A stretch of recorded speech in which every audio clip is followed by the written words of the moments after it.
Hello. Siddharth Chauhan. आप ही दोनों। Hello.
Hello.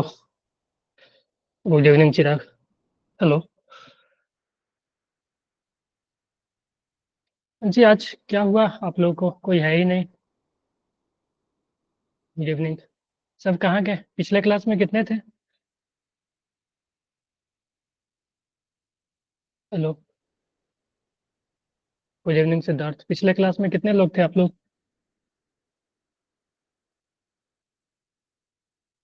बोलो। 5 6? अभी तो 3 ही हो यार। कैसे होगा ऐसे में? अनमोल था, कमलप्रीत थी। चिराग। अनमोल था। क्या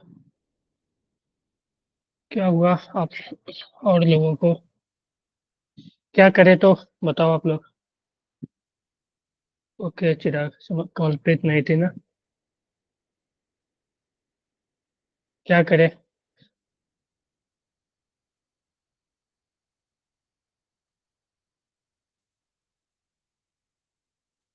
अच्छा, कल टेस्ट है इसलिए मे भी हो सकता है।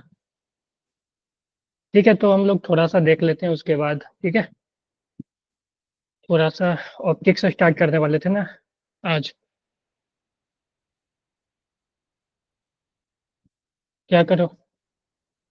करे या रहने दे अभी?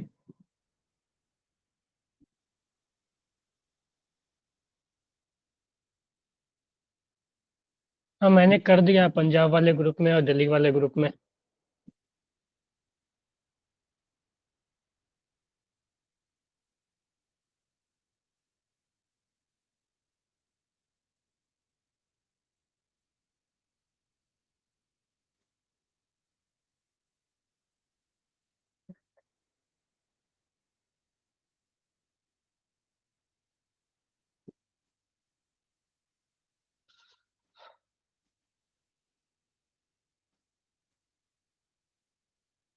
चलो थोड़ा देर देख लेते हैं हम लोग।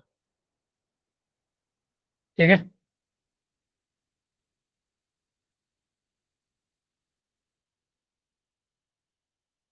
मानसू। चलो।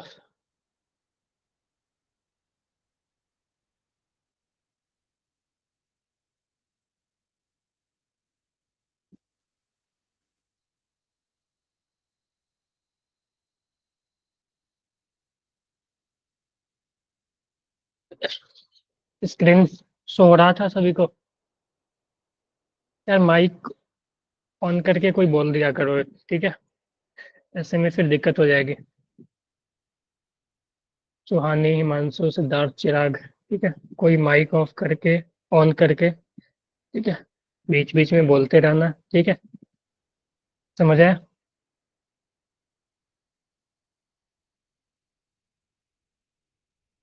हेलो। हाँ जी।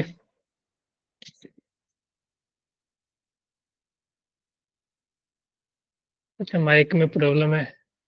सिद्धार्थ, सुहानी, हिमांशु, आप लोग का।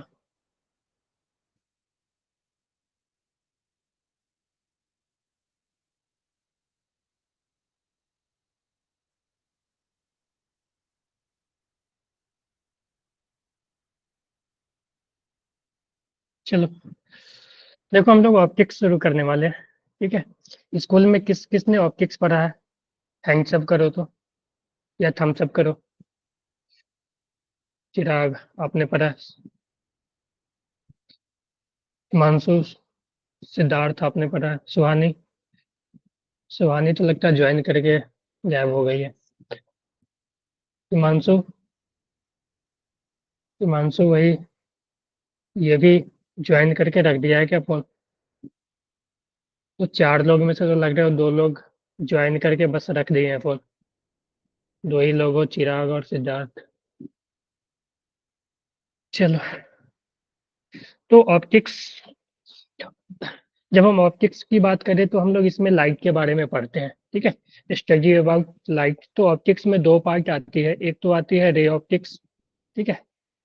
या हम इसको ज्योमेट्रिकल ऑप्टिक्स बोलते हैं। ठीक है।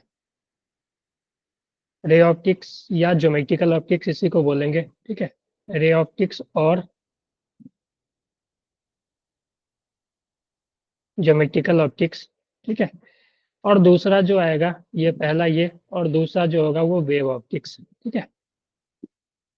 तो अपने पास टाइम उतना ज़्यादा नहीं है, ठीक है। तो हम लोग जो इम्पोर्टेंट टॉपिक होगा इसका, जहाँ से कि जो क्वेश्चन ज़्यादा बनते हैं, वो सब टॉपिक इसका कर लेंगे, है कि नहीं? बोलो। ठीक है। यस। चलो, तो अगर हम ऑप्टिक्स की बात करें तो आज हम लोग रे ऑप्टिक्स या ज्योमेट्रिकल ऑप्टिक्स जो है अपना टॉपिक, यहाँ पे टॉपिक जो है वो ज्योमेट्रिकल ऑप्टिक्स है, ठीक है।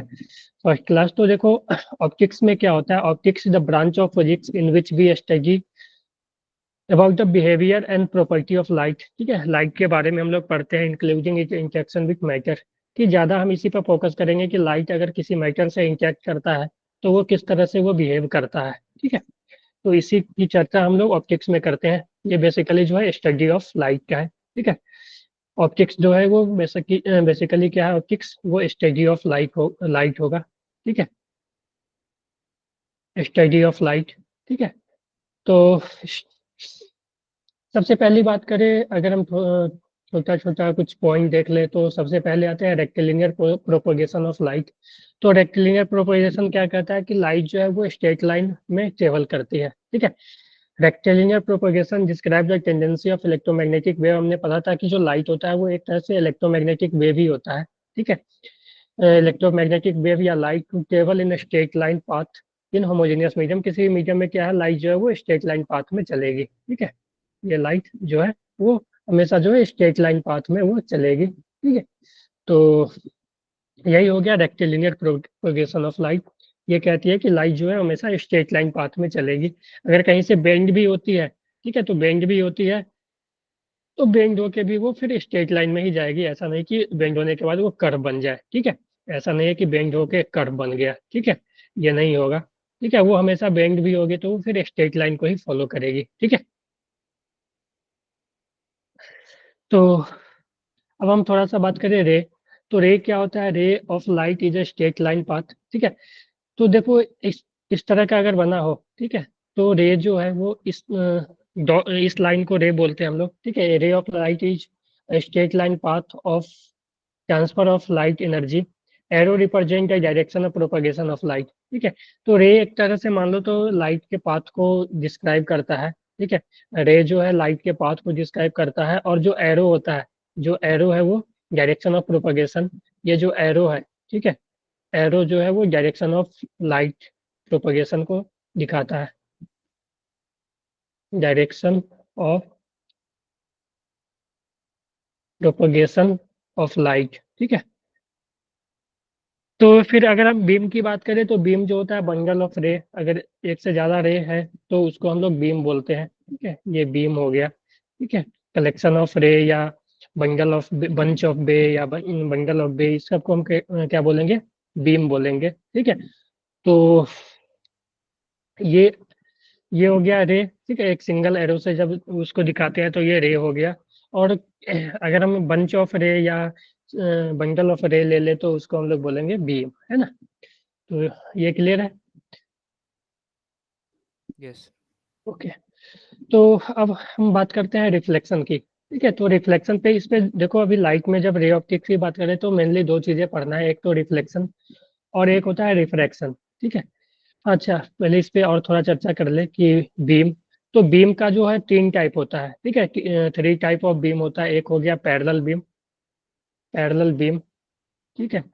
पैरेलल बीम क्या हो गया कि जो बीम है, ठीक है, बंडल ऑफ रे है वो पैरेलली आ रहे हैं तो उसको हम लोग पैरेलल बीम बोलेंगे, ठीक है। ये हो गया पैरेलल बीम। दूसरा जो हो जाएगा वो हो जाएगा डाइवर्जिंग बीम, ठीक है। डाइवर्जिंग बीम, ठीक है। डाइवर्जिंग बीम क्या होगा कि मान लो कि लाइट किसी एक पॉइंट से निकल के डाइवर्ज हो रहा है, ठीक है। ये इस तरह से ये डाइवर्ज हो रहा है, यहाँ से बीम निकला और ये डाइवर्ज हो गया, ये पैरेलल नहीं गया, ये डाइवर्ज हो गया, ठीक है। तो इसको डाइवर्जिंग बीम बोलेंगे। एक हो गया, हो जाता है कन्वर्जिंग बीम, ठीक है। तीसरा जो होता है वो कन्वर्जिंग बीम, ठीक है। कन्वर्जिंग बीम या रे भी हम बोल सकते हैं, अगर सिंगल रहेगा तो रे भी बोल देंगे, ठीक है। तो कन्वर्जिंग बीम क्या होगा कि मान लो कि बीम कहीं एक पॉइंट पे कन्वर्ज हो रहा है, मतलब इस तरह से आके एक पॉइंट पे वो कन्वर्ज होके मिल रहा है, ठीक है। मान लो तो इसको हम लोग बोलेंगे कन्वर्जिंग बीम, ठीक। मान लो ये सब एक पॉइंट पे आके मिल रहे होते हैं, ठीक है। बोलो। यस। ठीक है। डाइवर्जिंग मतलब डाइवर्ज होगा, ठीक है। कन्वर्जिंग मतलब एक पॉइंट पे आके कन्वर्ज होगा, तो उसको कन्वर्जिंग बीम। तो यही तीन टाइप का बीम है, एक तो पैरेलल बीम हो गया, डाइवर्जिंग बीम, कन्वर्जिंग बीम, ठीक है। तो अगर हम बात करें अब रिफ्लेक्शन की, तो रिफ्लेक्शन क्या होता है कि when a ray of light is incident at a point on the surface throws partially or wholly the incident ray back into the medium of incident, this phenomena is reflection. की मान लो कि अगर कोई light से, ठीक है, कोई boundary से आकर टकराई, ठीक है, बाउंड्री से आकर टकराई, तो उससे क्या होता है कि जो ये बाउंड्री है वो क्या करेगा, कुछ पार्शियली या फुल्ली, मतलब कुछ रे को या फुल्ली हर एक रे को क्या करेगा, अपने से वो रिफ्लेक्ट कर देगा। इस फेनोमेना को बोलते हैं हम लोग जो, या बाउंसिंग बैक कर देगा, इस फेनोमेना को हम लोग बोलते हैं रिफ्लेक्शन, ठीक है। बाउंसिंग बैक यहाँ पे लिखा हुआ है देखो, या तो सरफेस थ्रो पार्शियली, पार्शियली मतलब कुछ रे को, या होली मतलब पूरे रे को, इंसिडेंट एनर्जी को ये रिफ्लेक्ट बैक कर देगा, ठीक है। तो उस फेनोमेना को बोलते हैं हम लोग रिफ्लेक्शन, ठीक है। कि लाइट आई और टकरा के चली गई, तो जैसे कि मान लो कि एक बॉल फेंकते हो, एक बॉल आई, जिससे टकरा कर फिर वो वापस हो गई, तो इस फेनोमेना को हम क्या बोलते हैं, रिफ्लेक्ट हो गई बॉल, ठीक है। आई, टकराई, वापस गई, तो रिफ्लेक्शन बोलते हैं। तो उसी तरह लाइट में भी होता है रिफ्लेक्शन, ठीक है। तो इस फेनोमेना को हम लोग रिफ्लेक्शन बोलेंगे। तो रिफ्लेक्शन का कुछ लॉ है, लॉ ऑफ रिफ्लेक्शन, ठीक है। दो लॉ होते हैं, ठीक है। पहले तो अगर बात करें एंगल ऑफ रिफ्लेक्शन और एंगल ऑफ इंसिडेंट की, ठीक है। तो देखो, मान लो मेरा ये सरफेस है, ये सब बेसिक चीज है, इसलिए मैं जल्दी जल्दी बोल के निकल रहा हूँ, ठीक है। आप लोग को पता ही होगा कि अगर ये सरफेस है, यहाँ से मान लो रे आई एक, ठीक है, इंसिडेंट रे आई, ठीक है, टकराने के बाद ये रिफ्लेक्ट हो गई ऐसे, ठीक है। तो इसमें देखो जो सरफेस पे आया, ठीक है, वहां से जहाँ पे ये इंसिडेंट हुआ, जहाँ पे ये आया, ठीक है, उस सरफेस से एक लाइन परपेंडिकुलर ड्रॉ करेंगे हम, ठीक है। तो इस लाइन को हम बोलेंगे नॉर्मल, ठीक है। नॉर्मल जो होगा रिफ्लेक्टिंग सरफेस के हमेशा परपेंडिकुलर होगा, ठीक है। तो नॉर्मल से जो इंसिडेंट से एंगल बना रहा होगा, ठीक है, जो नॉर्मल से इंसिडेंट से, ये जो है इंसिडेंट से है, इंसिडेंट से वो डायरेक्शन से पता चला है कि लाइट इधर आई और फिर इधर गई, ये हो गया रिफ्लेक्टेड रे, ठीक है। ये रिफ्लेक्टेड रे हो गया। तो नॉर्मल से जो इंसिडेंट रे एंगल बनाती है और रिफ्लेक्टेड रे जो नॉर्मल से एंगल बनाती है, इस एंगल को एंगल ऑफ इंसिडेंट और एंगल ऑफ रिफ्लेक्शन बोलते हैं। तो आई जो हो गया अपना, आई जो है वो इंसिडेंट रे बना रही है नॉर्मल से, ये हो गया एंगल ऑफ इंसिडेंट, ठीक है। और यहाँ से आर जो हो गया वो हो गया एंगल ऑफ रिफ्लेक्शन, ठीक है। तो ये एंगल ऑफ इंसिडेंट और एंगल ऑफ रिफ्लेक्शन, ठीक है, ये दोनों हो गया। तो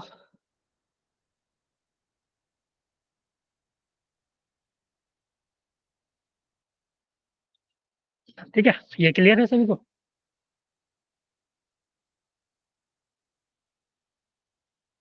यस। तो अब आते हैं हम लॉ ऑफ रिफ्लेक्शन पे। तो लॉ ऑफ रिफ्लेक्शन क्या कहता है कि मान लो पहले यहाँ में ड्रॉ कर ले सरफेस, और जो लाइट है वो रिफ्लेक्ट होके आ रही है और जा रही है, मान लो, ठीक है, इंसिडेंट हुई और रिफ्लेक्ट होके जा रही है।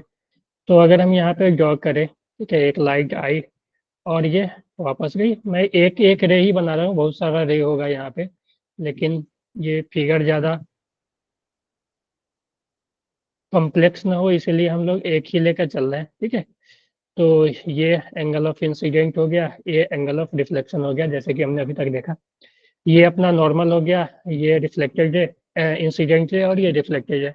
तो देखो फर्स्ट लॉ क्या कहता है कि, फर्स्ट लॉ कहता है कि द इंसिडेंट है, इंसिडेंट है कहने का मतलब ये, द रिफ्लेक्टेड रे यानी ये, एंड द नॉर्मल, ठीक है, normal to the reflecting surface at a point of interaction, ठीक है। यहाँ पे एक पॉइंट ऑफ इंटरेक्शन पे जो नॉर्मल गिरा, ये तीनों इंसिडेंट रे, नॉर्मल और रिफ्लेक्टेड रे, तीनों जो है वो लाई करेगा एक ही प्लेन में, ठीक है, यानी एक ही प्लेन में यानी तीनों को हम एक ही प्लेन पे ला सकते हैं, ठीक है, एक ही प्लेन पे ला सकते हैं। ऐसा नहीं है कि ये जो है रिफ्लेक्टेड है इस प्लेन में है, ये आउट ऑफ प्लेन है, ऐसा नहीं है, ठीक है, कि तीनों हम एक ही प्लेन पे ला सकते हैं, ठीक है, तीनों एक ही प्लेन में लाई करेगा, ठीक है।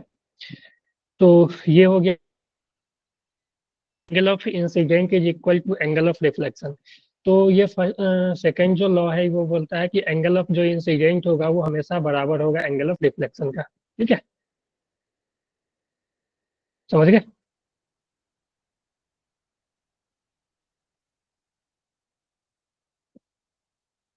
ठीक है, तो एंगल ऑफ इंसिडेंट और एंगल ऑफ रिफ्लेक्शन हमेशा बराबर होगा। और दूसरा पहला कहता है कि ये तीनों जो रे है, ठीक है, ये दोनों रे, इंसिडेंट है, रिफ्लेक्टेड है और ये नॉर्मल, ये तीनों है एक ही प्लेन में लाई करेगा, ठीक है।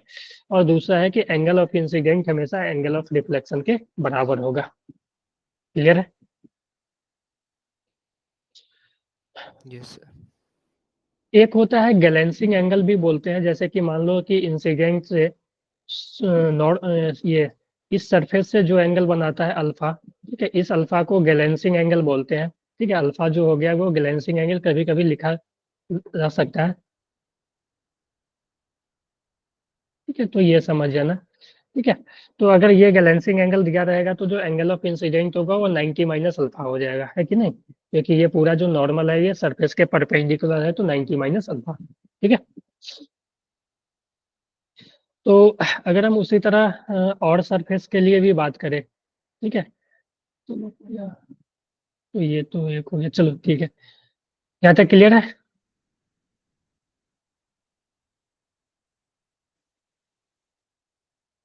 Hello, Yes, sir.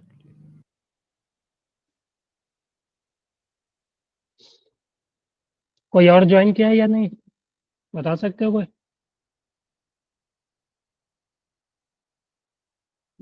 No, sir. Hello, किसी ने join. बस आप चार ही लोग हो। Yes, sir. चलो ठीक है।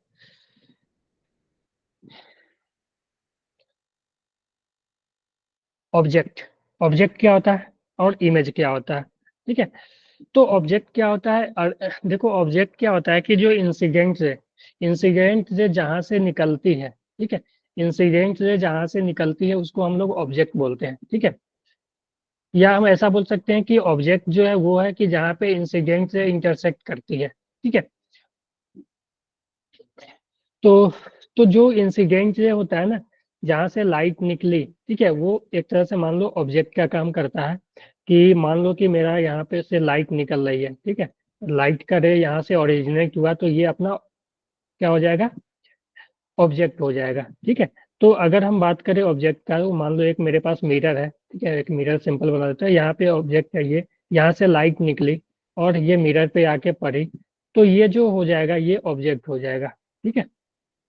या ऐसा बोल सकते हैं कि जहाँ जो इंटरसेक्शन ऑफ इंसिडेंट है, यहाँ क्या हुआ, दो दो इंसिडेंट से आकर इंटरसेक्ट हुआ, ठीक है, दो इंसिडेंट से आ रहा था और इंटरसेक्ट होके इधर इधर गया, तो जो इंटरसेक्शन ऑफ इंसिडेंट से हो जाएगा वो ऑब्जेक्ट हो जाएगा, वही लिखा हुआ है, इंटरसेक्शन ऑफ इंसिडेंट से object is defined as the point of intersection of incident से, है कि नहीं, बोलो।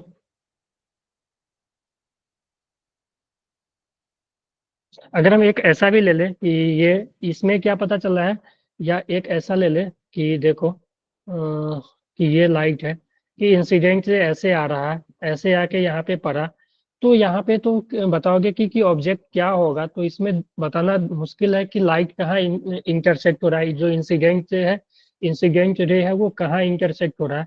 तो इसको थोड़ा सा एक्सटेंड करोगे, तो इसको एक्सटेंड करेगा तो पता चलेगा कि ये यहाँ पे इंटरसेक्ट हो रहा है, ठीक है, तो ये अपना ऑब्जेक्ट हो जाएगा। और यहाँ पे जो है वो देखो, यहाँ से क्या है, इसमें ऑब्जर्व हो रहा है कि हाँ यहाँ पे इंटरसेक्ट हो रहा है, और यहाँ पे जो है इंटरसेक्ट हो रहा है, ठीक है, एक तरह से माने तो यहाँ से ओरिजिनेट हो रहा है या इंटरसेक्ट हो रहा है, तो इसको हम बोलेंगे रियल ऑब्जेक्ट, इसको बोलेंगे रियल ऑब्जेक्ट, ठीक है। और यहाँ पे ये पता चल रहा है कि हाँ आगे जाएगा तो ये इंटरसेक्ट होगा, लेकिन ये मिरर है तो मिरर के अंदर तो लाइट जाएगा नहीं, तो ये हमें ऑब्जर्व हो रहा है कि हाँ यहाँ पे इंटरसेक्ट हो रहा है, तो इसको हम बोलेंगे वर्चुअल ऑब्जेक्ट, ठीक है। कि रियल में यहाँ पे ऑब्जेक्ट नहीं है, रियल में यहाँ पे इंटरसेक्ट नहीं कर रहा है, लेकिन अगर थोड़ा सा एक्सटेंड करे वर्चुअली तो ये क्या है, इंटरसेक्ट कर रहा है, तो इसीलिए हम इसको बोलेंगे वर्चुअल ऑब्जेक्ट। ठीक है, तो ये रियल ऑब्जेक्ट, तो रियल ऑब्जेक्ट में क्या होगा कि लाइट जो है वो, ठीक है, लाइट जो है किसी ऑब्जेक्ट से निकलेगी, लेकिन वर्चुअल में क्या होगी कि वो अपीयर होगी कि वहां पे मिल रही है, या इसमें ऐसा भी बोल सकते हैं कि रियल में कहीं इंटरसेक्ट होगी, ठीक है, और इसमें ऑब्जर्व होगी कि इंटरसेक्ट हो रही है, ठीक है, या अपीयर होगी कि इंटरसेक्ट हो रही है, तो उसको वर्चुअल बोलेंगे। उसी तरह आप इमेज की बात करें तो इमेज होता है वो जहाँ पे कि रिफ्लेक्टेड रे इंटरसेक्ट करता है, ठीक है, जहाँ पे कि रिफ्लेक्टेड रे इंटरसेक्ट करता है। तो अगर हम ऐसा ड्रॉ कर ले, मान लो यही बना ले क्या, चलो, कि मान लो कि इस तरह का एक कोई अपना ये है, ठीक है, तो यहाँ से मान लो कि रे आई और एक रे ऐसे निकल गई, ठीक है, दूसरा रे यहाँ से आई और ऐसे निकल गई, ठीक है, ये आई यहाँ से रिफ्लेक्ट होके निकल गई, ये आई यहाँ से रिफ्लेक्ट होके निकल गई। तो यहाँ पे देखो ये क्या हुआ, ये रिफ्लेक्टेड है, एक रिफ्लेक्टेड है और दूसरा रिफ्लेक्टेड है, यहाँ पे आके मिला, ठीक है, तो ये जो हो जाएगा अपना इमेज हो जाएगा, ठीक है।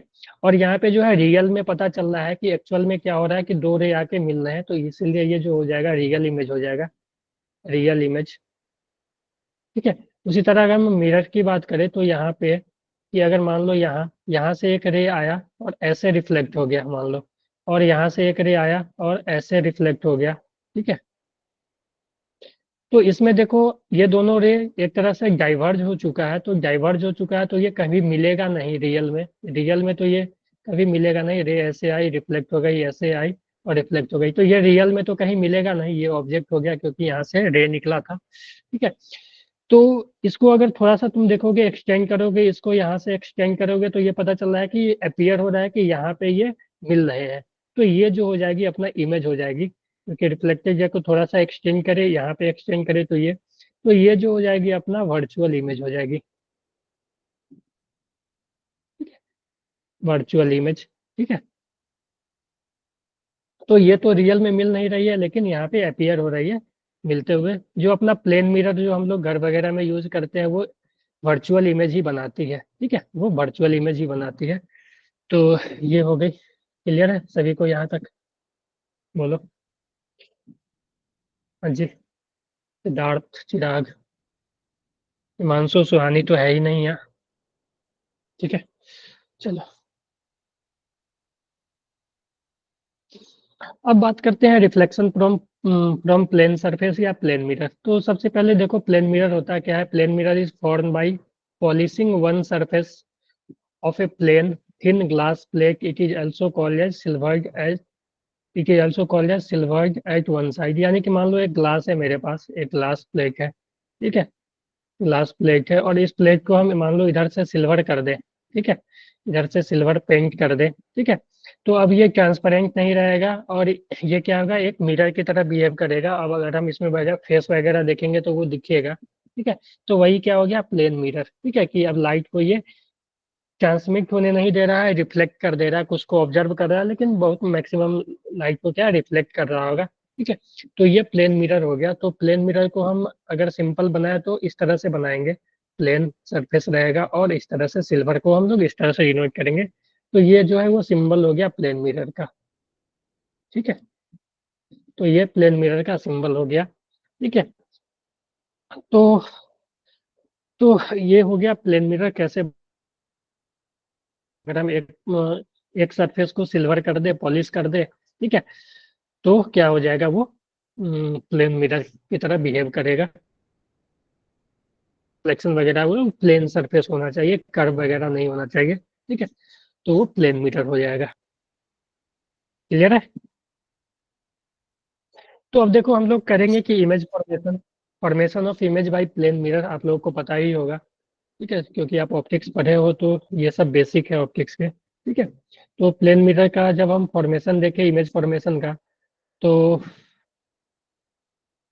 इसमें क्या होता है कि मान लो यहाँ पे ऑब्जेक्ट है मान लो, ठीक है, तो ऑब्जेक्ट है यहाँ पे, तो एक रे आएगी, तो हमने देखा कि इमेज फॉर्मेशन के लिए दो रे चाहिए, दो रे जहाँ पे इंटरसेक्ट करेगी दो रिफ्लेक्टेड रे, ठीक है, वो हो जाएगा पोजीशन इमेज का, वही इमेज होगा। तो एक रे आई और मान लो रिफ्लेक्ट हो गई, ये रे आई और ये भी रिफ्लेक्ट हो गई, दोनों लॉ ऑफ रिफ्लेक्शन को फॉलो करेगा।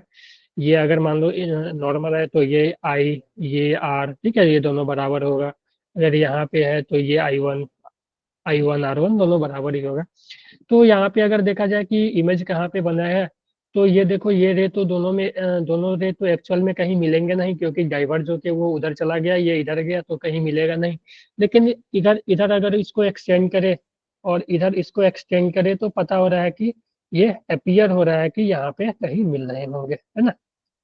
तो यहीं पे क्या होगा, ये इमेज बन जाएगा, ठीक है। ये जो है जहाँ पे ये अपीयर हो रहा है कि मिले हैं वो इमेज बन जाएगा, ठीक है। तो अगर ये ऑब्जेक्ट है, ऑब्जेक्ट से रे निकला था, रिफ्लेक्ट होके ये पॉइंट अपीयर हो रहा है कि यहाँ पे मिल रहा है, तो ये इमेज हो जाएगा, ठीक है। और ये वर्चुअल इमेज होगा, वर्चुअल इमेज, है कि नहीं। Yes, sir. ठीक है। तो एक बात याद रखना कि जो फॉर्मेशन ऑफ इमेज है, ठीक है, वो, और इसमें एक दो चीज याद रखना है आप लोगों को, कि जो इमेज है, ठीक है, तो डिस्टेंस ऑफ इमेज फ्रॉम, वो प्रूफ वगैरह करने से आ जाता है, ज्योमेट्री का यूज करोगे ना, क्योंकि ये ज्योमेट्रिकल ऑप्टिक्स है, तो यहाँ पे ज्योमेट्री का ज्यादा यूज होती है। तो ज्योमेट्री वगैरह का यूज करोगे तो यहाँ से पता करता है कि जो इमेज का डिस्टेंस है मिरर का से, वो वही होगा जो कि ऑब्जेक्ट का डिस्टेंस है मिरर से, ठीक है। तो अगर फ्रंट में जितना डिस्टेंस ऑब्जेक्ट है मिरर से, उतना ही पीछे बनेगा इमेज, ठीक है। तो ऐसा लिख सकते हैं कि distance, object distance from mirror is equal to, ठीक है, is equal to image distance from mirror, ठीक है, इमेज डिस्टेंस फ्रॉम मिरर, ठीक है। तो ऑब्जेक्ट का जितना डिस्टेंस होगा, अगर ये डी है तो पीछे ये भी मिरर से ये इमेज का डिस्टेंस डी होगा, ठीक है। तो यही है इमेज फॉर्मेशन की, कि जितना जितना दूरी ऑब्जेक्ट का रहेगा मिरर से, उतना ही दूरी इमेज का रहेगा मिरर से। लेकिन ऑब्जेक्ट अगर फ्रंट पे है तो मिरर जो है वो बैक साइड बनेगा, और जो इमेज है वो वर्चुअल इमेज बनती है। और इसका एक दो और प्रॉपर्टी है कि सेम साइड के बनती है, ये सब पता है आपको। प्रॉपर्टी ऑफ ये नाइन्थ या एट्थ में था, या टेंथ में भी था ना, है कि नहीं, टेंथ में पढ़े थे। Yes, sir. चिराग, सिद्धार्थ, हेलो, ठीक है। तो ये नाइन टेंथ में भी पढ़ना था, प्रॉपर्टी प्लेन मिरर मिरर का। तो यहाँ पे देखो, step to draw the image, ठीक है। तो स्टेप कैसे होगा ड्रॉ करने इमेज का, तो ड्रॉ पे perpendicular in the mirror and extend it to the back side of the mirror. यानी कि मान लो मेरा यहाँ पे ऑब्जेक्ट है, ठीक है, तो यहाँ से एक परपेंडिकुलर लाइन ऐसे ड्रॉ करेंगे और एक्सटेंड करेंगे जहाँ, ठीक है। और ये देखेंगे कि यहाँ से जो डिस्टेंस है, ठीक है, यहाँ से जो डिस्टेंस है इमेज, और यहाँ पे ये पता चला कि ये जो इमेज है वो इसी लाइन पे लाई करेगा, ठीक है। इससे जो परपेंडिकुलर डाले हो ना, तो इमेज जो है इसी लाइन पे लाई करेगा, image always lie on this extended line, ठीक है। तो यहाँ पे ऑब्जेक्ट था तो इमेज जो है इसी लाइन पे लाई करेगा। और जो इमेज का डिस्टेंस होगा, perpendicular distance of object from the mirror is equal to the perpendicular distance from the mirror of the image, ठीक है। यानी कि जो मिरर का जो इमेज बनेगा, अपना इमेज मान लो यहाँ पे बना, ठीक है, तो इमेज का डिस्टेंस और ऑब्जेक्ट का डिस्टेंस जो है वो सेम ही होगा। अगर ये डी है तो ये भी डी होगा। अब अगर तुम्हें ड्रॉ करना है तो ड्रॉ भी कर सकते हो, कि मान लो ये मिरर है अपना, तो यहाँ से ऐसे कर दो और इसको एक्सटेंड करके यहाँ ले आओ, ठीक है। फिर ये चला गया, दूसरा एक यहाँ ड्रॉ कर दो और यहाँ से लाकर इसको इधर ले आओ, ठीक है। तो ये ड्रॉ हो जाएगा अपना इमेज, ठीक है। तो इमेज बताने के लिए, ठीक है, तुम डायरेक्ट पहले ये बना लो, उसके बाद हम लोग ऐसा कर सकते हैं, ठीक है। तो पॉइंट ऑब्जेक्ट के लिए इमेज इसी तरह से बनेगा।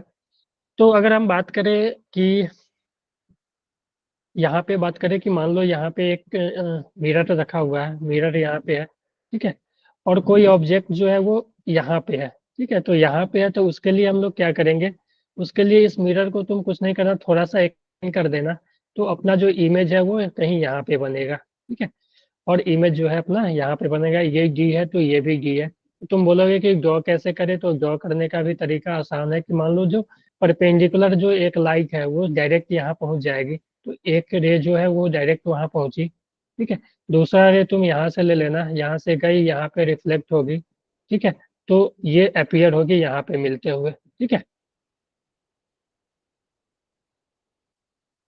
समझ गए?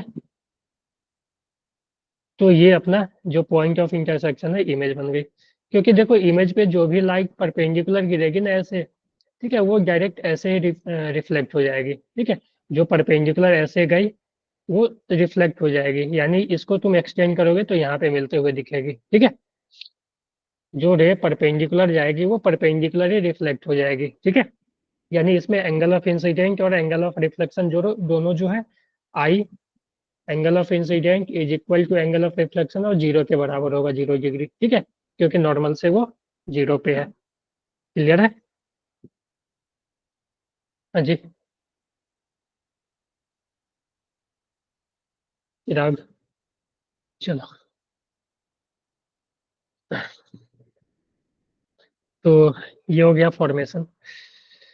तो इमेज देखो, इमेज जो है वो हमेशा, अगर हम प्रॉपर्टी लिखे, ठीक है, इसका प्रॉपर्टी लिखे, property of image,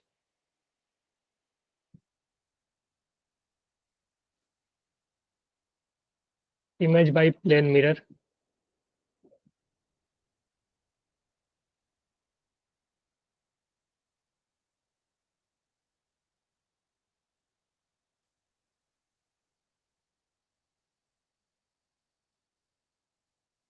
plane mirror, तो इसमें पहला जो आ जाएगा वो क्या होगा कि इमेज जो है वो, image is virtual.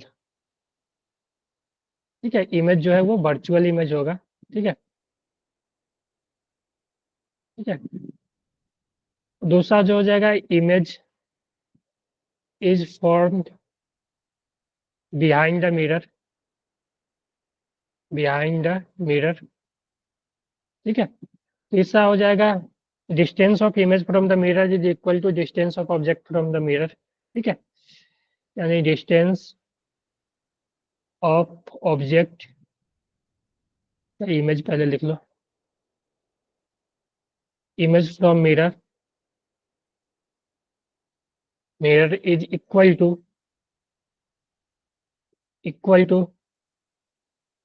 Distance of object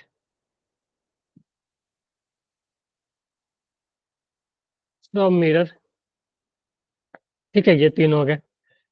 और बताओ, ये तो वर्चुअल हो गया। और तीसरा जो, चौथा जो है वो जो है, अगर साइज की बात करें, एक्सटेंडेड बॉडी रहेगा तो साइज जो होगा वो ऑब्जेक्ट का इमेज का सेम होगा। ठीक है, size of object, object object and image should be same, should be same. ठीक है, तो जो साइज होगा वो सेम होगा ऑब्जेक्ट का और इमेज का। ठीक है, जो जो भी ऑब्जेक्ट का साइज होगा वही इमेज का भी साइज होगा। तो ये चार हो गया। एक और होता है कि जो इमेज बनता है वो लेटरली इन्वर्टेड बनता है। ठीक है, लेटरली इन्वर्टेड होने का मतलब देखो, लेटरली इन्वर्टेड होने का मतलब कि तुम अगर मान लो मिरर के सामने खड़ा हो तो तुम्हारा लेफ्ट हैंड है, ठीक है, वो उसमें राइट हैंड दिखेगा, और राइट हैंड जो है वो लेफ्ट हैंड में की तरफ दिखेगा, है कि नहीं? ऐसा दिखता है ना? Yes, sir. हेलो। ठीक है, तो उसी का मतलब होता है लेटरली इन्वर्टेड। ठीक है, तो इमेज इज लेटरली इन्वर्टेड। ठीक है।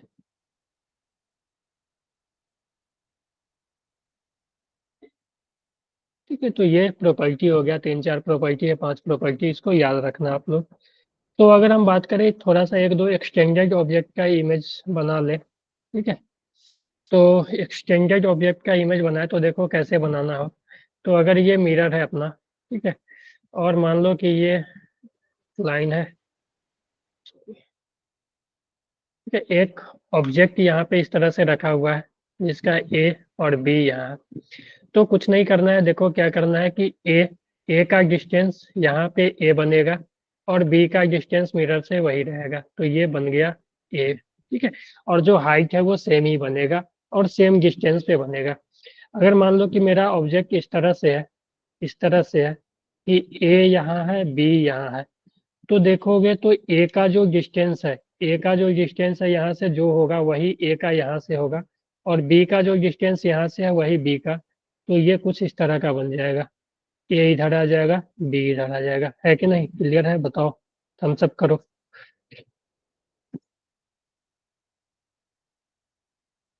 ठीक है, तो इस तरह से बनेगा। ठीक है, तो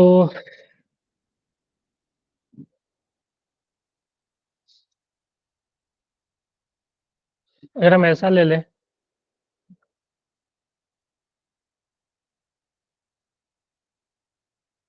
ए बी सी डी, तो देखो ये बनेगा किस तरह से। बी जो है वो यहाँ आ जाएगा, डी जो है वो यहाँ आ जाएगा, ए जो है वो कहीं यहाँ आ जाएगा और सी जो है वो कहीं यहाँ आ जाएगा। तो ये इस तरह का बनेगा। ठीक है, ये ए यहाँ, सॉरी, बी यहाँ आ गया। ठीक है, ए यहाँ आ गया, डी यहाँ आ गया, सॉरी, डी यहाँ आ गया, सी यहाँ आ गया। क्लियर है?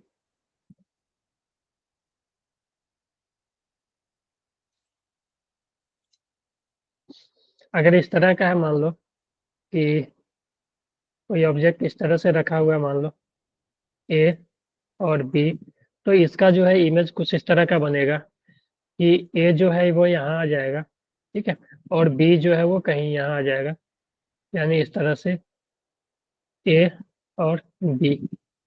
बोलो यहाँ तक क्लियर है? तो आगे बढ़े दूसरे चीज पे। Yes, sir. चिराग, चलो। तो अगर मान लो मेरे पास इस तरह का दिया हुआ है कि एक एक्स एक्सिस है, ये वाई एक्सिस है। ठीक है, एक मिरर है ये कहीं इस तरह का। ठीक है, इस तरह का एक मिरर है, और मान लो कि यहाँ पे एक ऑब्जेक्ट है। ठीक है, एक यहाँ पे ऑब्जेक्ट है। ठीक है, तो इसका इमेज कहाँ पे बनेगा ये पूछ रहा है। ठीक है, तो ये मान लो 45 डिग्री एंगल पे है। तो देखो इसका जो ऑब्जेक्ट इमेज है वो कहीं यहाँ पे बनेगा, तो इसी लाइन पे ना। बोलो, क्लियर है तो बताओ। अगर ये 45 डिग्री पे है तो ये जो डिस्टेंस होगा वही ये डिस्टेंस होगा। अगर मान लो, चलो आप लोग ही बताना, इसका कोऑर्डिनेट बता देना कि ये मान लो 2 मीटर पे का है। ठीक है, और ये 45 डिग्री बना रहा है, तो जहाँ पे इमेज बना उसका कोऑर्डिनेट बता सकते हो?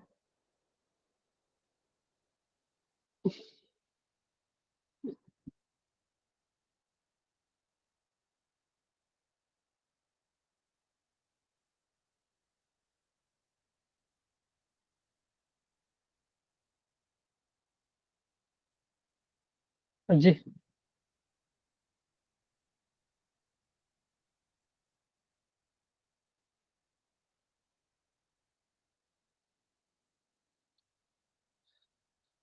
तो देखो बेटा, ये डिस्टेंस जो होगा वही डिस्टेंस ये होगा। ठीक है, तो ये 2 है, ये 45, तो ये भी 45। ठीक है, तो ये अगर 45 है, ठीक है, तो ये जो डिस्टेंस हो जाएगा ना, ये 2√2 हो जाएगा। सॉरी, ये इस तरह का बना ना, ये एंगल जो है 90 है। ठीक है, ये 90 है, ये 45, तो ये हाइपोटेनस, ये बेस, ये परपेंडिकुलर। ठीक है, तो अगर हमें परपेंडिकुलर निकालना है और हाइपोटेनस, तो साइन 45 इज इक्वल टू ये परपेंडिकुलर बाई हाइपोटेनस, तो p by hypotenuse 2 is equal to sine 45 1/√2। तो जो पी आ जाएगी वो आ जाएगी √2/√2। तो ये, हाँ, तो ये √2 आ जाएगी। ठीक है, यानी ये डिस्टेंस √2 आ जाएगी, है ना? तो ये √2 आएगी तो ये भी डिस्टेंस √2 होगी। और जैसे ही ये √2 हो गई तो फिर ये भी 0,2 आ जाएगी। ठीक है, यानी ये डिस्टेंस 2, यानी 2,0 और ये है 0,2। ठीक है, क्योंकि ये वाई एक्सिस था ना, ये एक्स एक्सिस था। ठीक है, क्लियर है ये? चिराग, ठीक है। तो इस तरह से हम लोग कैलकुलेट करेंगे। ठीक है, तो सबसे पहले क्या करना, तुम ड्रॉ कर लेना इमेज की, इमेज कहाँ पे बनेगी। ठीक है, जैसे ही तुम इमेज बना लोगे फिर ज्योमेट्री का यूज करके, ठीक है, साइन थीटा कॉस थीटा वगैरह का यूज करके तुम कोऑर्डिनेट भी निकाल सकते हो। चलो, तो अगर हम बात करें दूसरे टॉपिक पे जहाँ से भी कि क्वेश्चन आने का चांस है ज़्यादा, ये सबसे क्वेश्चन नहीं आते हैं जेईई मेन में, ये सब चीज़ इजी हो जाती है तो यहाँ से क्वेश्चन नहीं आते हैं। तो सबसे बात करें एंगल ऑफ डेविएशन का। ठीक है, angle of deviation, deviation plane mirror से जो एंगल ऑफ डेविएशन होता है, ठीक है, वो हम अगर कैलकुलेट करें तो देखो अभी हमने लॉ ऑफ रिफ्लेक्शन वगैरह पढ़ लिया। तो सबसे पहले देखो एक हम लाइट को रिफ्लेक्ट करवाते हैं मान लो। ठीक है, एक लाइट आई, रिफ्लेक्ट होके वो चली गई मान लो इस तरह से। ठीक है, ये नॉर्मल अपना रहा। तो अगर ये नॉर्मल रहा, ठीक है, तो ये जो हो जाएगी एंगल ऑफ इंसिडेंट और ये जो हो जाएगी एंगल ऑफ रिफ्लेक्शन, हमें पता है I = R होती है। ठीक है, अब देखो तुम यहाँ पे थोड़ा सा ज्योमेट्री का यूज करो कि लाइट आ तो रही थी ऐसे, देखो लाइट आ तो रही थी ऐसे, अगर ये नहीं रहता तो लाइट इधर निकल जाती है ऐसे डायरेक्ट, ऐसे। ठीक है, ये सीधा इस तरह से लाइट निकल जाती, यानी लाइट का जो एक्चुअल पार्ट है ये है, लाइट का जो एक्चुअल पाथ है वो ये रहता। लेकिन ये जो लाइट है वो रिफ्लेक्ट हो गई उधर, तो लाइट जो है अपने ओरिजिनल डायरेक्शन, जो ओरिजिनल डायरेक्शन ये था उससे ये इस तरह से रिफ्लेक्ट हो गई। इसी को बोलते हैं एंगल ऑफ डेविएशन की, जो ओरिजिनल पाथ था उस पाथ से वो कितना डेविएट हो गया। ठीक है, तो यहाँ पे देखो अगर एंगल ऑफ डेविएशन निकालना हो तो ये देखो पूरा एंगल, ठीक है, ये अगर हमें ये निकालना है डेविएशन, ये डेविएशन डेल्टा, तो ठीक है, तो हम ऐसा लिख सकते हैं ना कि I + R + delta is 180 degree. I, तो यहाँ पे जो एंगल ऑफ डेविएशन क्या है, डेल्टा। ठीक है, तो I + R + delta is equal to 180 degree. ठीक है, और हमें पता है कि आई और आर इक्वल होती है। ठीक है, तो हमें जो जनरली आई गिवन रहता है, तो आई और आर, यानी कि आर के जगह भी हम आई लिख दें तो यहाँ से लिख सकते हैं 2I + delta is equal to 180 degree, यानी कि डेल्टा जो आ जाएगी 180 - 2I। ठीक है, तो जो डेविएशन का एंगल आ गया वो आ गया 180 - 2 टाइम्स ऑफ इंसिडेंट से। ठीक है, इंसिडेंट एंगल। ठीक है, तो ये, या इसको कहीं कहीं देखोगे तो ऐसे लिखा है डेल्टा = π - 2I, 180 को पाई लिख दिया है और 2I। तो अगर हम यहाँ पे देखें कि डेविएट कैसे हुआ है, तो डेविएशन का जो अगर हम सेंस देखें कि सेंस ऑफ डेविएशन, तो ये इस तरह से डेविएट हुआ। घड़ी का जो सुई है वो इस तरह से आता है, लेकिन ये जो डेविएट हुआ है इस तरह से हुआ कि जो यहाँ पे डेविएशन हुआ वो एंटी, तो यहाँ जो डेविएशन है डेल्टा, ठीक है, तो डेल्टा जो है वो है anti clockwise direction, clockwise direction. तो मैं इसीलिए इसको बोल रहा है कि डायरेक्शन, क्योंकि कभी कभी होगा कि जो लाइट का डेविएशन होगा वो दोनों डायरेक्शन में होगा, तो उसका हमें कभी कभी क्या होगा, 2 मिनट लगा देगा तो एक में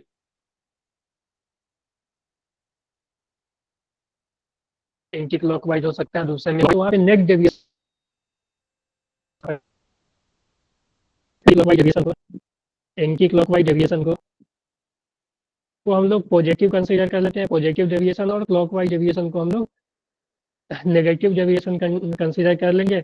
और जो डेविएशन नेट होगा वो डेविएशन नेट, मान लो बहुत सारा डेविएशन हो रहा है 1 + 2, मतलब अगर ज़्यादा डेविएशन हो रहा है तो हम इस तरह से, और डेल्टा 1 डेल्टा 2 डेल्टा 3 को हम विथ साइन लिख सकते हैं। ठीक है, कि अगर क्लॉकवाइज है तो सभी को नेगेटिव लेंगे, अगर एंटी क्लॉकवाइज है, अगर मान लो कि इसमें कोई एंटी क्लॉकवाइज है कोई क्लॉकवाइज है, तो क्लॉकवाइज वाले को हम नेगेटिव लेंगे और एंटी क्लॉकवाइज वाले को हम पॉजिटिव लेंगे। क्लियर है? बोलो यहाँ तक।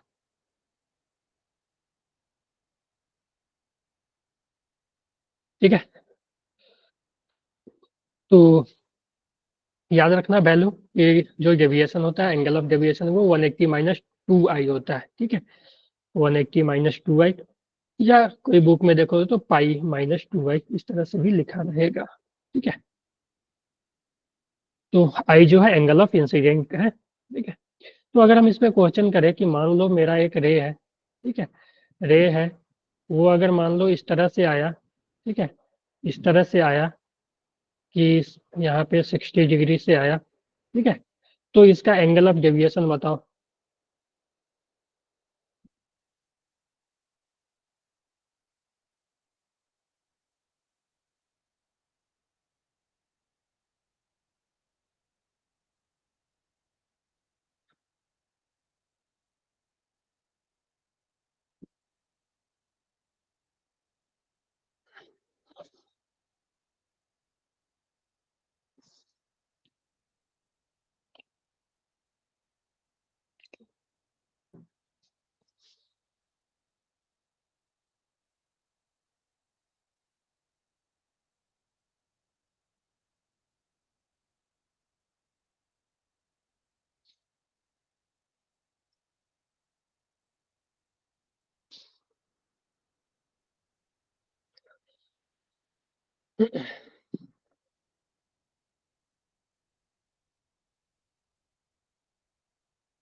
120।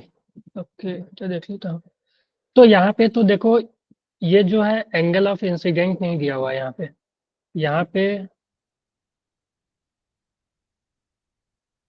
एंगल ऑफ इंसिडेंट हो जाएगा आई, वो 30 डिग्री हो जाएगा, है कि नहीं? ठीक है, तो आई जो होएगा 30 डिग्री होगा, तो जो डेविएशन एंगल होगा वो 180 माइनस 2 इंटू आई, या 180 माइनस 2 इंटू 30। ठीक है, यानी 180 माइनस 60, यानी 120 डिग्री, है कि नहीं? हाँ जी, सिद्धार्थ। ठीक है, क्लियर है। चलो, अच्छा एक बात बताओ कि लाइट अगर, आप लोग सोचो, अगर लाइट मिरर के परपेंडिकुलर गिरे तो एंगल ऑफ डेविएशन कितना होगा? लाइट अब अगर मिरर के परपेंडिकुलर गिरे तो एंगल ऑफ डेविएशन,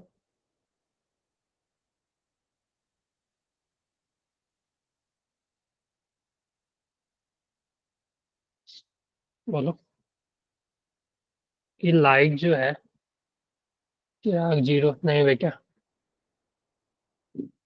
फिर से सोचो आप।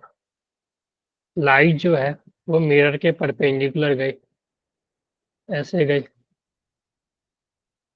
तो इस केस में एक बात बताओ, इस केस में जो 180, हाँ ये सही है, ठीक है, 90 डिग्री नहीं सिद्धार्थ, 180। देखो, लाइट जो है वो मिरर के परपेंडिकुलर गई, यानी नॉर्मल भी यही होगी ना, यानी एंगल ऑफ इंसिडेंट जीरो हो जाएगी ना। अगर लाइट, क्योंकि नॉर्मल जो होता है वो भी मिरर के परपेंडिकुलर ही होता है। ठीक है, नॉर्मल भी जो होता है वो मिरर के परपेंडिकुलर ऐसे भी बनाओगे तो, ठीक है, ये इंसिडेंट से है, और नॉर्मल भी यही होगा, तो नॉर्मल से एंगल ऑफ इंसिडेंट जीरो है, तो डेविएशन होगा 180 माइनस 2i, और आई के जगह जीरो पुट करोगे तो डेविएशन कितना आ जाएगी? 180 माइनस 2 इंटू जीरो, यानी डेविएशन 180 डिग्री आ जाएगी ना, है कि नहीं? चलो ठीक है, तो अगर मान लो मेरे पास दो मिरर है, ठीक है, दो मिरर है, एक मिरर ऐसा है, और दूसरा मिरर मान लो, दूसरा मिरर जो है वो परपेंडिकुलर है। ठीक है, एक रे है, एक रे इससे आई यहाँ से मान लो कोई 60 डिग्री पे, ठीक है, इससे 60 डिग्री पे आई, तो हमें बतलाना है यहाँ पे नेट डेविएशन। ठीक है, नेट डेविएशन हमें यहाँ पे बतलाना है कि find net deviation of light. ये जो दो मिरर है वो 90 डिग्री पे है, मिरर वन और टू। Find net deviation.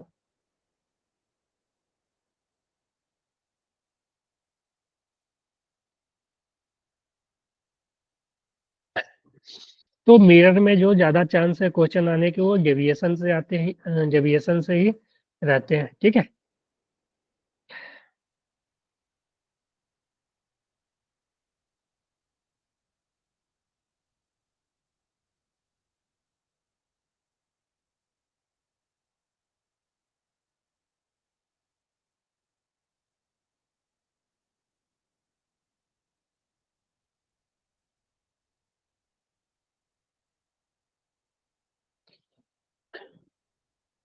120 नहीं बेटा चिराग, देखो करता हूँ मैं।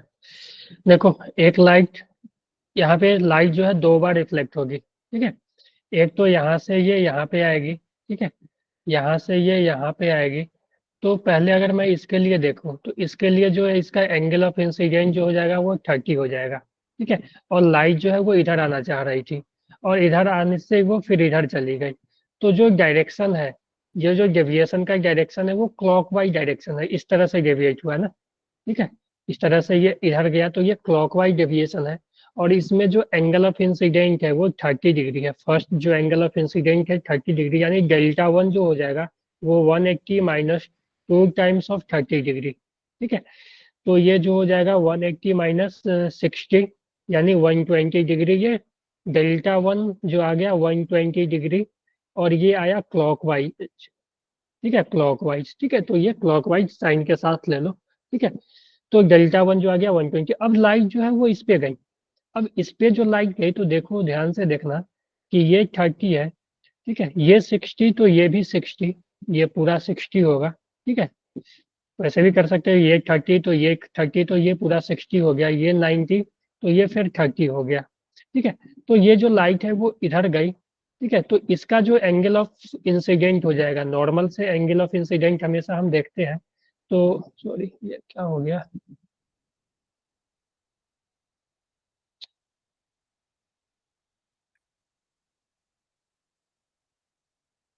ठीक है। तो ये 30 तो ये 60 डिग्री, ठीक है। तो इस बार जो एंगल ऑफ इंसिडेंट इस मिरर के लिए जो एंगल ऑफ इंसिडेंट है 60 डिग्री है। यानी इसका जो डेल्टा टू होगा, ठीक है, जो डेल्टा टू होगा वो हम पहले मैग्नीट्यूड निकालें तो 180 माइनस 2 टाइम्स ऑफ 60 डिग्री। तो ये डेल्टा टू जो आ जाएगी वो आ जाएगी 180 माइनस 120, यानी 60 डिग्री, ठीक है। तो डेल्टा टू 60 आ गई। इसका अगर हम डायरेक्शन देखें, डायरेक्शन ऑफ रोटेशन देखें, तो ये क्लॉकवाइज थी क्योंकि ये इस तरह से घुमा था, ये इस तरह से, ये ओरिजिनल डायरेक्शन इसका, ये इधर से इधर आना चाह रहा था लेकिन ये घूम गया था इस तरह से, ठीक है। तो ये एंटी क्लॉकवाइज क्लॉकवाइज था। इसका देखो तो इसका भी शायद क्लॉकवाइज ही आ रहा है, देखने से तो क्लॉकवाइज ही लग रहा है। क्योंकि ये देखो, ये इधर जाना चाह रहा था लेकिन ऐसे घुमा, ठीक है। तो ये भी जो है ये डायरेक्शन क्लॉकवाइज है। इसमें भी ये इसी तरह से घुमा है, इसी तरह से घुमा है, और इसमें भी इसी तरह, तो यानी ये भी क्लॉकवाइज। यानी दोनों सेम ही डायरेक्शन में, तो हम डेल नेट के लिए हम दोनों को ऐड कर सकते हैं, ये भी क्लॉकवाइज है ये भी क्लॉकवाइज है, तो ऐड कर सकते हैं। तो delta net delta one plus delta two हो जाएगी 120 प्लस 60, यानी 180 डिग्री। यानी जो लाइट है वो पैरेलल निकल जाएगी। अगर ऐसे आएगी तो ये पैरेलल निकल आएगी, मतलब ऐसे आई और ऐसे गई तो ये 180 का डेविएशन शो करता है, ठीक है। बताओ, क्लियर है। तो इसमें दोनों का देखना था, आपने एक का बताया 120, क्योंकि लाइट जो है रिफ्लेक्ट होकर दूसरे मिरर पे भी जाएगी, ठीक है। तो उससे भी रिफ्लेक्शन होगा, ठीक है। तो वहां से भी रिफ्लेक्शन का जो है डेविएशन निकालना पड़ेगा, और दोनों का सेंस देखना पड़ेगा कि कैसा है। डायरेक्ट ऐड या सब्ट्रैक्ट करने के लिए अगर सेम डायरेक्शन में दोनों है तो ऐड कर देंगे, ठीक है। और अपोजिट में है तो हम सब्ट्रैक्ट कर सकते हैं। तो हम बोल सकते हैं कि यहाँ की दोनों क्या है, दोनों सेम डायरेक्शन में है तो नेट डेविएशन भी क्लॉकवाइज ही आएगी, ठीक है। जो नेट डेविएशन है 180 डिग्री क्लॉकवाइज। तो एक बात याद रखना कि तुम दो मिरर अगर परपेंडिकुलर है, दो मिरर अगर परपेंडिकुलर है, ठीक है, दो मिरर अगर परपेंडिकुलर है आपस में, तो लाइट अगर कोई भी एंगल पे आएगी, हम ठीक, अगर एक से किसी भी एंगल पे टकरा रही है मान लो, ठीक है, किसी भी एंगल से आ रही है लाइट, ठीक है। तो किसी भी एंगल से निकालोगे ना, अगर मान लो थीटा से आ रही है, इससे या इससे, कोई भी एंगल से आ रही है, तो वो फाइनली रिफ्लेक्ट होने के बाद जो है वो एक दूसरे के पैरेलल ही वापस होगी, यानी 180 का ही डेविएशन होगा, ये इसके पैरेलल ही निकल जाएगी। तो if two mirror plane mirror की बात करें, two mirror are perpendicular to each other, each other, then net deviation, then delta net will be always 180 degree, ठीक है, for any value of theta. तो अलग अलग वैल्यू ऑफ थीटा तुम क्या करो, थीटा के लिए निकालो, तो यहाँ जो डेविएशन है वो इंडिपेंडेंट ऑफ थीटा आ जाएगी, वो 180 ही आएगी। तो इससे का मतलब है कि कोई भी एंगल लेंगे ना, तो जो डेविएशन है वो हमेशा नेट जो डेविएशन है वो 180 के बराबर ही आएगी। ठीक है, 2 मीटर रहेगा परपेंडिकुलर है तो। बताओ, क्लियर है? हाँ जी चिराग, चलो।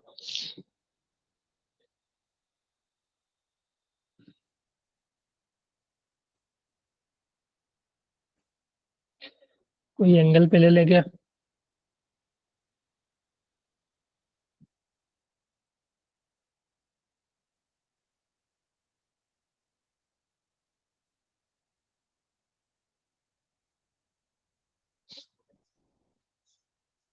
चल, एक क्वेश्चन और बना लो, उसके बाद देखते हैं हम लोग आगे का।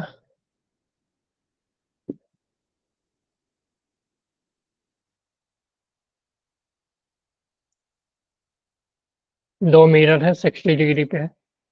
ठीक है, एक रे आई यहाँ से, मान लो 60 डिग्री पे ये आई। ठीक है,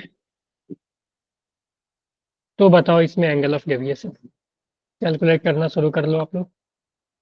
इस तरह से ये 60 डिग्री पे आई है इससे।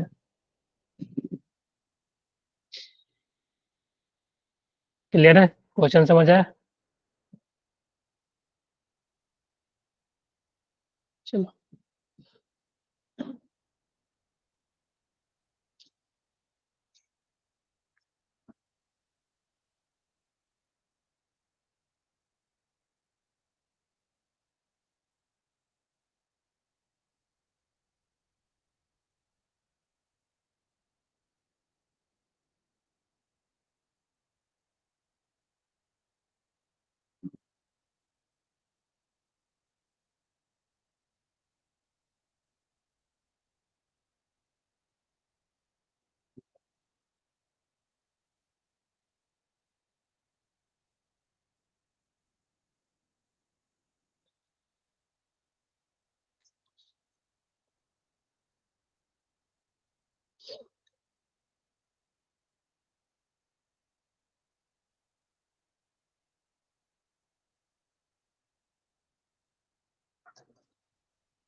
हाँ जी, आया किसी का?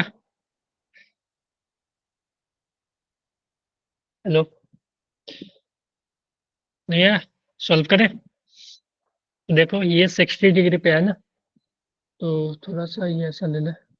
60 पे आया, तो यहाँ से के यहाँ जाएगी। हाँ जी, चेक कर लेता हूँ। 240। अच्छा, 240 देख लेता हूँ। तो ये 60 पे आया, तो ये ऐसे गया यहाँ पे। तो यहाँ पे ध्यान से देखो, तो ये 60, तो ये 30, यानी फर्स्ट का जो एंगल ऑफ इंसिडेंट 30 है। ठीक है। और सेंस ऑफ रोटेशन ये हो जाएगा इस तरह से, ठीक है, क्लॉकवाइज। तो डेल्टा वन जो हो जाएगी वो हो जाएगी 180 माइनस 2 टाइम्स ऑफ 30। ठीक है। तो वो 120 डिग्री क्लॉकवाइज। ठीक है। उसी तरह से ये 30, तो ये भी 30, तो फिर ये 60 हो जाएगी, है ना। तो ये 60, तो ये भी 60, तो एक एंगल का 180 होता है, तो उसके लिए ये भी 60 हो जाएगी। मान लो यहाँ से रिफ्लेक्ट हुआ, ये यहाँ से इस तरह से रिफ्लेक्ट हुआ, तो यहाँ का जो एंगल ऑफ इंसिडेंट भी 30 हो जाएगी। ठीक है। तो ये भी 30 हो जाएगी। तो डेल्टा टू जो हो जाएगी वो भी 180 माइनस 2 टाइम्स ऑफ 30। तो ये भी आ जाएगी 120 डिग्री। और इसका भी सेंस अगर देखोगे तो ये इस तरह से ही घूमी, यानी क्लॉकवाइज ही गई है, क्लॉकवाइज। तो डेल्टा नेट जो हो जाएगी वो delta one plus delta two, यानी 240 डिग्री क्लॉकवाइज। ठीक है चिराग, सिद्धार्थ, ठीक है आप लोग का? चलो, तो यही है डेविएशन में। 2 मिरर भी लगा देगा तो आप नेट डेविएशन निकाल सकते हो, दोनों के कारण निकालो और फिर उसको सॉल्व कर लो। एक दो सॉल्व कर लेना आप लोग घर पे, मैं लिख देता हूँ। हम्म,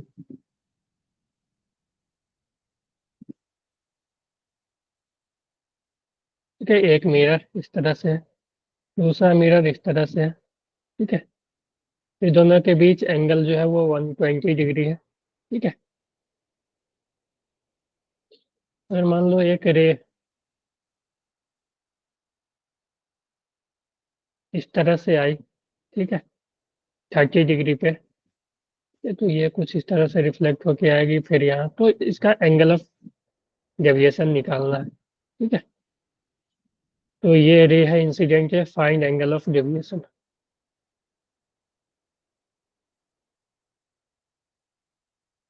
ठीक है। चलो आगे थोड़ा सा बढ़ जाते हैं।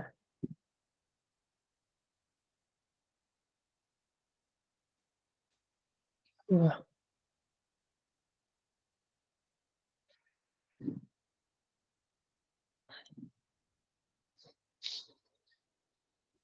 देखो, अगर हम एक आती है rotation, rotation of incident ray, incident ray, कि अगर मान लो कि हम इंसिडेंट रे को रोटेट करें, कीपिंग मिरर फिक्स। ठीक है। तो अगर हम मान लो कि मेरे पास एक रे है, ठीक है, इस तरह का। ठीक है। एक इस तरह का है कि एक रे आया, ठीक है, और यहाँ से ये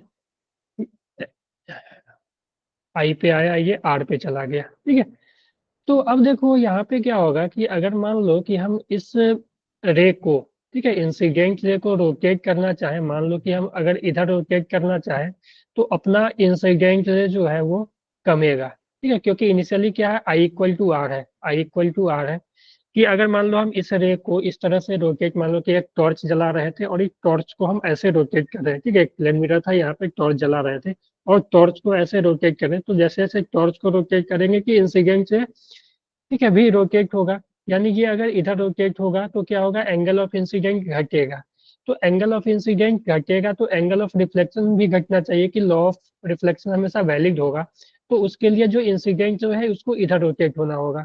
उसी तरह इन द सेम वे अगर हम मान लो कि इसको इधर रोटेट कर रहे हैं, तो एंगल ऑफ इंसिडेंट बढ़ेगा, उससे क्या होगा कि एंगल ऑफ रिफ्लेक्टेड एंगल भी बढ़ना होगा। तो जो है इंसिडेंट रे को इधर रोटेट होना होगा। यानी कि हमने देखा कि अगर हम इसको इस तरह से रोटेट कर रहे हैं तो ये इधर आ रहा है, इधर अगर क्लॉकवाइज है तो ये फिर एंटी क्लॉकवाइज हो जाएगा, है कि नहीं? ये क्लियर है? बताओ आप, थम्स अप करो।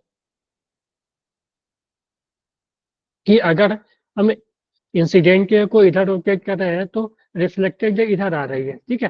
अगर हम इंसिडेंट रे को इधर करें तो रिफ्लेक्टेड रे इधर, यानी दोनों का जो सेंस है वो अपोजिट है। और हमेशा अगर ये दोनों बराबर होना है, इंसिडेंट रे और रिफ्लेक्टेड रे का एंगल हमेशा बराबर होना है, तो जितना से इसको रोटेट करेंगे उतना से ही इसको भी रोटेट करना पड़ेगा। अगर ये मान लो थीटा से रोटेट हुआ, तो इसको भी इस सेंस में थीटा से ही रोटेट होना होगा। ठीक है, इसमें क्या किया था हमने, जो मिरर है उसको उसके साथ कोई भी छेड़खानी नहीं किया, जो मिरर था वो फिक्स था। ठीक है, तो if we rotate incident ray keeping mirror fixed, mirror incident ray keeping mirror fixed fixed, then reflected ray also gets rotated by same angle but in opposite sense।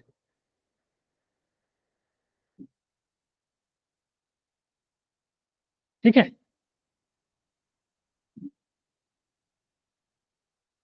बोलो, क्लियर है?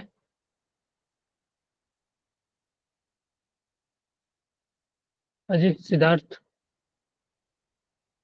ठीक है, तो अगर हम मिरर को फिक्स रखें, अगर मिरर को फिक्स रखें, ठीक है, मिरर को फिक्स रखें, ठीक है, और मान लो कि मिरर को फिक्स रखें और इसको रोटेट करें, ठीक है, इंसिडेंट रे को रोटेट करें, ठीक है, इसको अगर हम थीटा से रोटेट कर रहे हैं तो ये भी थीटा से रोटेट होगा, लेकिन अपोजिट डायरेक्शन में। ये जो है, अगर ये जो क्लॉकवाइज होगा तो ये एंटी क्लॉकवाइज डायरेक्शन होगा। ठीक है, थीटा सेम होगा लेकिन सेंस अपोजिट होगा। ठीक है, तो यही है। इसमें क्या था, जो मिरर था वो फिक्स था। ठीक है, अब दूसरा अगर हम करेंगे कि दूसरा केस ऐसा लेंगे कि दूसरा केस में ये कि हम मिरर को रोटेट कर रहे हैं, रोटेशन ऑफ मिरर।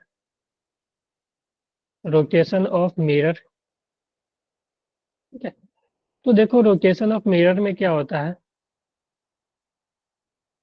कि अगर मान लो हम इंसिडेंट रे को फिक्स रखें, ठीक है, rotation of mirror keeping incident ray fix. ठीक है,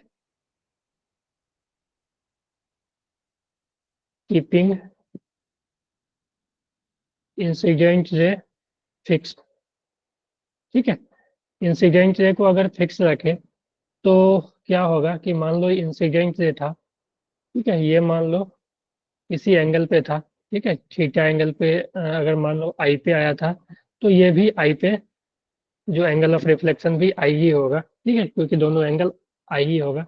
तो अगर हम इसको फिक्स रखें, मान लो कि टॉर्च जला रहे थे, टॉर्च को हम फिक्स रखें लेकिन मिरर को हम अब रोटेट कर रहे हैं। ठीक है, ये जो है अपना फिक्स है। ठीक है, और मिरर को मान लो रोटेट कर रहे हैं इस तरह से, ठीक है, मान लो थीटा से कर रहे हैं, तो इस केस में क्या होगा कि इंसिडेंट रे, ठीक है, अगर फिक्स है, ठीक है, तो एंगल ऑफ रिफ्लेक्टेड रे जो है वो टू थीटा से घूम जाएगी सेम सेंस में।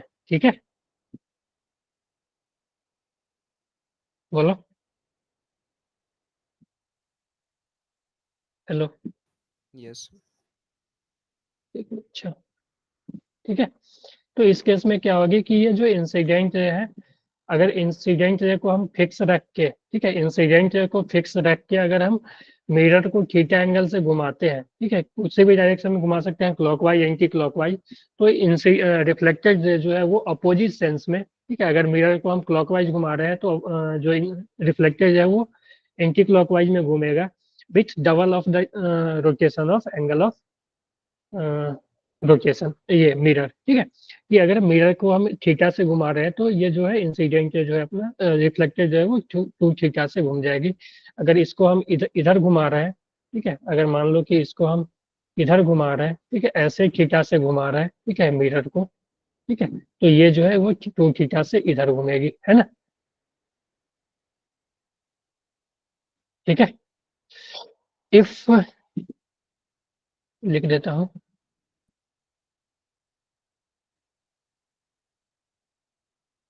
If mirror is rotated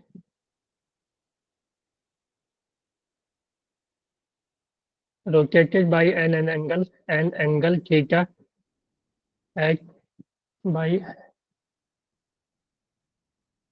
theta, keeping incident ray fixed,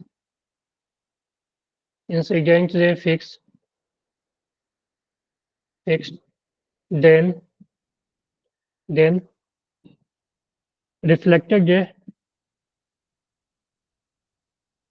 ray is rotated by an angle 2 theta in opposite sense.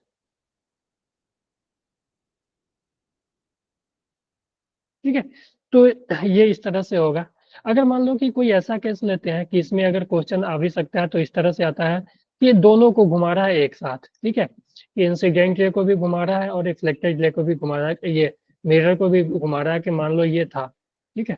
अब मान लो कि इसको इधर घुमा रहा है थीटा से और इसको भी इधर घुमा रहा है थीटा से, तो ओवरऑल जो या ऐसा ले लेते हैं ना, इसको इधर घुमा रहा है थीटा से, ठीक है, इसको इधर घुमा रहा है थीटा से और इसको इधर घुमा रहा है थीटा से, ठीक है। तो ओवरऑल जो डिफ्लेक्शन होगा उसका इंसिडेंट रे का, रिफ्लेक्टेड रे का, वो किधर होगा, तो इसके लिए देखो, तो देखो इसको थीटा से घूमने के कारण ये इधर थीटा से आएगा अपोजिट सेंस में, है कि नहीं, ये बताओ क्लियर।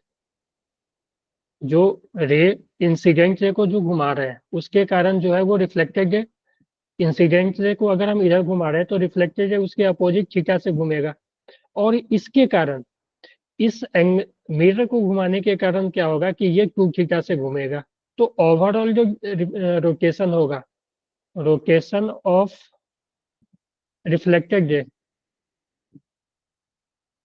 ये जो हो जाएगा वो हो जाएगा 2 थीटा प्लस थीटा यानी 3 थीटा इन क्लॉकवाइज डायरेक्शन। इसको हमने एंटी क्लॉकवाइज घुमाया था, इसको क्लॉकवाइज घुमाया था।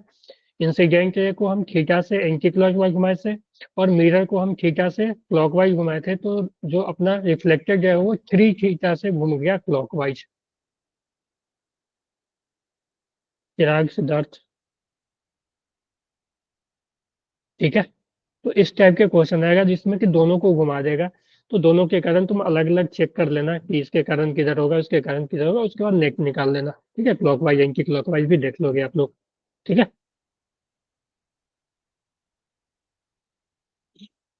चलो तो आज यहीं तक रहने देते हैं, ठीक है। ये इसका क्वेश्चन कर लेना आप लोग डीपीपी, ठीक है। डीपीपी अभी तो अपलोड नहीं होगा, मैं अपलोड कर दूंगा आज, ठीक है। डीपीपी कर लेना प्लेन मिरर का, ठीक है। इसमें एक चीज और बची है सिर्फ फील्ड ऑफ व्यू, ठीक है। फील्ड ऑफ व्यू और नंबर ऑफ इमेज बचा है बस, वो हम अगले क्लास में कर लेंगे फिर कर्व सरफेस पे। तो देखो इसमें जो क्वेश्चन आते हैं ना, क्वेश्चन अगर आएंगे तो एक तो रोटेशन वाला हो गया, दूसरा हो गया जो कि सबसे ज्यादा इंपॉर्टेंट है वो एंगल ऑफ डेविएशन का, ठीक है।